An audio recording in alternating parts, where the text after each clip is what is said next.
திருவண்ணாமலையில் நிலச்சரிவு ஏற்பட்ட இடத்தில் பொக்லைன் இயந்திரம் உதவியுடன் மீட்புப் பணி நடைபெற்று வருகிறது. மழை பெய்ததால் தற்காலிகமாக நிறுத்தப்பட்ட மீட்புப் பணி மீண்டும் தற்பொழுது தொடங்கியிருக்கிறது.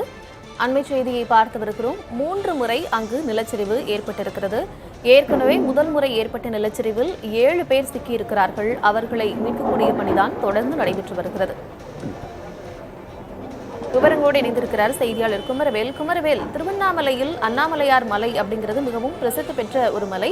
இந்நிலையில் அங்கு நிலச்சரிவு ஏற்பட்டிருக்கிறது அப்படிங்கிறது மிகப்பெரிய அதிர்ச்சியை ஏற்படுத்தி இருக்கிறது. அது மட்டும் இல்லாமல் 7 பேர் அங்கு சிக்கியிருக்கிறாங்க. மீட்பு பணிகள் தொடருது.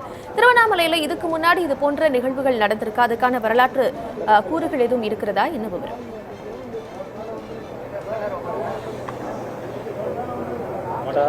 கார்த்திகா, நீங்கள் கேட்டது போல திருவண்ணாமலையில் இதற்கு முன்பு இது போன்ற ஒரு சம்பவம் நடந்ததில்லை என இங்கு இருக்கக்கூடிய பொதுமக்களும் தெரிவித்திருக்கிறார்கள். ஏறக்குறைய 1995 இது போன்ற ஒரு சிறிய சம்பவம் நடந்ததாகவும் அப்போது உயிரிழப்புகள் எதுவும் நடக்கவில்லை. ஆனால் அதற்கு பிறகு இந்த ஆண்டுதான் 2024ஆம் ஆண்டு இந்த பருவமழையின் போதுதான் இம்மாதிரியான பெரிய மழைப்பொழிவு மற்றும் நிலச்சரிவு போன்ற பாதிப்பை முதலாக சந்திக்கிறார்கள்.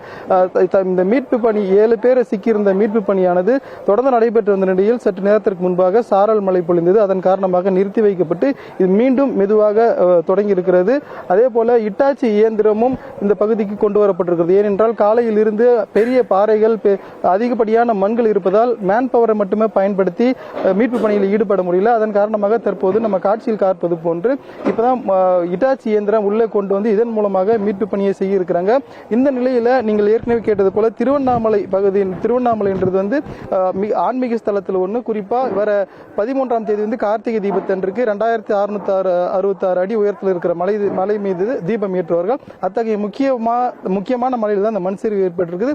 இது தொடர்பாக நம்மோடு பேசுவதற்காக பேரிடர் மேலாண்மை துறை பேராசிரியர் கணபதி நம்மோடு இருந்திருக்கிறார். அவரோடு கேட்கலாம். சார் வணக்கம்.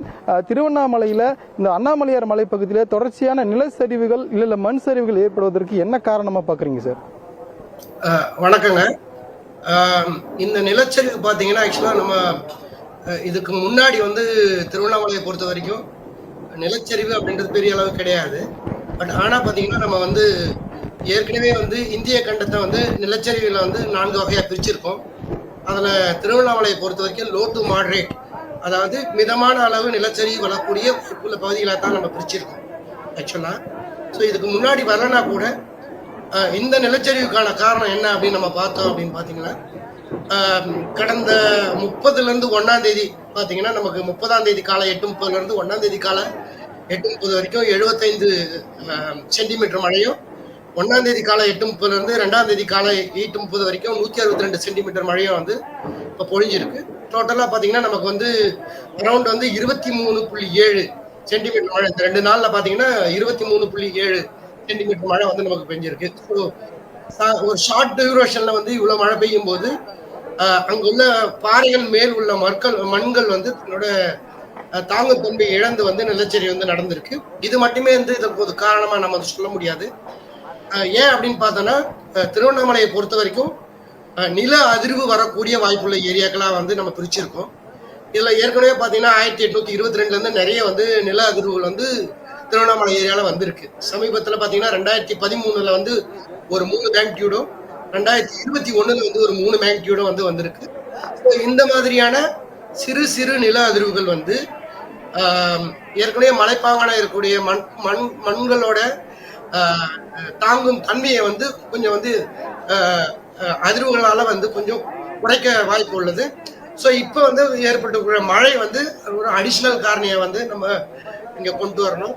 ஸோ மழை வந்து ஏற்கனவே வந்து நில அதிர்வுனால மலையின் மேல் உள்ள மண்கள் வந்து தன்னுடைய தாங்கும் சக்தியை குறைத்து குறைந்த அளவு ஆகிய பிறகு இந்த மழை வந்ததுனால ஸோ இதனால வந்து நிலச்சரிவு வந்து வாய்ப்புகள் வந்து அதிகமாக இருக்கு இந்த ஏரியாவில்.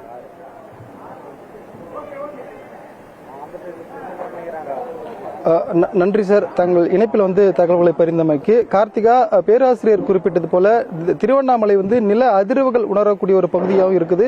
அதே சமயம் கடந்த 2 நாட்களில் அதிகப்படியான மழைப்பொழிவு காரணமாக மண் இலகுவான தன்மை இருந்து இது போன்ற மண் சரிவுகள் தொடர்ச்சியாக ஏற்பட்டிருக்கு. நம்ம நின்றிருக்கிற ஒரு பகுதி, இங்கிருந்து 50 மீட்டர் ஒரு பகுதி, இதற்கு அடுத்தபடியாக இதே மலையின் வடக்கு பகுதி என 3 இடங்களில் ஒரு மலையில் மட்டுமே நிலச்சரிவு ஏற்பட்டிருக்கிறது. ஆனால் மற்ற 2 பகுதிகளில் மக்களுக்கு எந்தவித பாதிப்பும் இல்லை. இங்கு மட்டும்தான் 7 பேர் உள்ள சிக்கி இருக்கிறாங்க.